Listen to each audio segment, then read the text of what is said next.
ज्या इथेनॉलचा वापर आज कार आणि बाईकमध्ये इंधन म्हणून केला जातो, तेच इंधन उद्या तुमच्या किचनमध्ये जेवण बनवण्यासाठी वापरलं जाऊ शकतं. हो, तुम्ही अगदी बरोबर ऐकलत.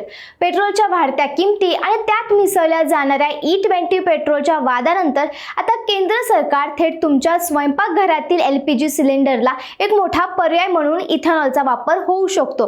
पण मग स्वयंपाकघरात इथेनॉल आले तर सध्या वापरात असलेला आपला LPG सिलेंडर पूर्णपणे बंद होणार का? नवीन शेगडी घ्यावी लागणार का? आणि सर्वात महत्त्वाचं म्हणजे याचा सर्वसामान्यांना काय फायदा होणार? या सगळ्या प्रश्नांची उत्तर आजच्या या व्हिडिओच्या माध्यमातून पाहणार आहोत. नमस्कार, मी स्वराली आणि तुम्ही पाहताय कट टू कट. आज भारत हा जगातील सर्वात वेगाने वाढणाऱ्या अर्थव्यवस्थांपैकी एक आहे. पण या वाढीसोबतच आपली ऊर्जेची गरजही प्रचंड वाढते आहे. विशेषतः घरगुती स्वयंपाकाचा विचार केला तर भारतातील बहुतांश घरे ही LPG सिलेंडरवर अवलंबून आहेत. मात्र यातील कटू सत्य असं आहे की भारत आपल्या गरजेचा बहुतांश LPG हा प्रामुख्याने आखाती देशातून आयात करतो. सध्या मध्य पूर्व, इस्रायल, इराण आणि इतर देशांमध्ये सुरू असलेल्या तीव्र संघर्षामुळे आंतरराष्ट्रीय बाजारात कच्च्या तेलाचे आणि गॅसचे भाव अनिश्चित झाले आहेत. या युद्धाचा थेट फटका भारताच्या गॅस पुरवठा साखळीला बसत असून आयातीचा खर्च प्रचंड वाढतो आहे. अशा बिकट परिस्थितीत भविष्यात देशात LPGचा तुटवडा बसू नये आणि परकीय चलनाची अब्जावधी रुपयांची बचत व्हावी म्हणून केंद्र सरकारने आता एक स्वदेशी आणि हरित पर्यायाकडे आपले लक्ष वळवले आहे आणि तो पर्याय म्हणजे इथेनॉल. तुम्हाला आठवत असेल, काही महिन्यांपूर्वी सरकारने पेट्रोलमध्ये 20% इथेनॉल मिश्रण म्हणजेच E20 पॉलिसी लागू केली होती. यावरून बराच वादही झाला, पण सरकारने इथेनॉल उत्पादनाला दिलेली चालना थांबवली नाही. आता या यशस्वी प्रयोगानंतर सरकारचा प्लॅन थेट भारतीय स्वयंपाकघराकडे वळला आहे. इकॉनॉमिक टाइम्सच्या एका अहवालानुसार पेट्रोलियम आणि नैसर्गिक वायू मंत्रालय सध्या एका पर्यायी स्वच्छ इंधन धोरणावर म्हणजेच अल्टरनेटिव्ह क्लीन कुकिंग पॉलिसीवर वेगाने काम करत आहे. हे धोरण सप्टेंबर 2026 पर्यंत अधिकृतपणे देशवासियांसमोर आणले जाण्याची शक्यता आहे. या धोरणाचा मुख्य उद्देश LPG सिलेंडरवर पूर्णपणे बंदी करणे हा अजिबात नाहीये, तर LPG वरील आपले अवलंबित्व कमी करून त्याला एक मजबूत स्वदेशी आणि पर्यायी इंधन म्हणून इथेनॉल उपलब्ध करून देणे हा आहे. आता तुमच्या मनात प्रश्न आला असेल की सरकारने स्वयंपाकासाठीच इथेनॉलचा पर्याय का निवडला? तर यामागे एक गणित आहे. गेल्या काही वर्षात भारतात ऊस आणि धान्यापासून इथेनॉल बनवण्याच्या क्षमतेत प्रचंड वाढ झाली आहे. केरेज रेटिंग्सच्या ताज्या अहवालानुसार भारताची वार्षिक इथेनॉल उत्पादन क्षमता आता 20 अब्ज लिटरच्याही पुढे गेली आहे आणि चालू आर्थिक वर्षात यात आणखी 4 लिटरची भर पडणार आहे.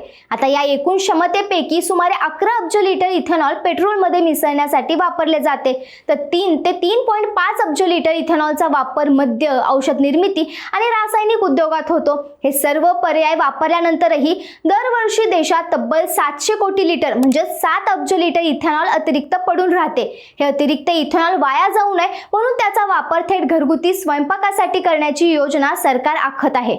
आता स्वयंपाकघरात इथेनॉल कसे वापरणार? तर गॅस सिलेंडर मधून येणारा LPG आणि द्रव रूपात असणारे इथेनॉल यात खूप मोठा फरक आहे. त्यामुळे आपण सध्या वापरत असलेल्या LPG शेगडीवर थेट इथेनॉल वापरता येणार नाही. यासाठी पेट्रोलियम कंपन्या सध्या विशेष प्रकारच्या इथेनॉल बेस्ड कुकिंग स्टोव्हची संशोधन आणि विकास पातळीवर चाचणी घेत आहेत. एप्रिल महिन्यापासून या विशेष शेगड्यांची चाचणी सुरू असून त्याचे प्राथमिक निष्कर्ष अतिशय सकारात्मक आले आहेत.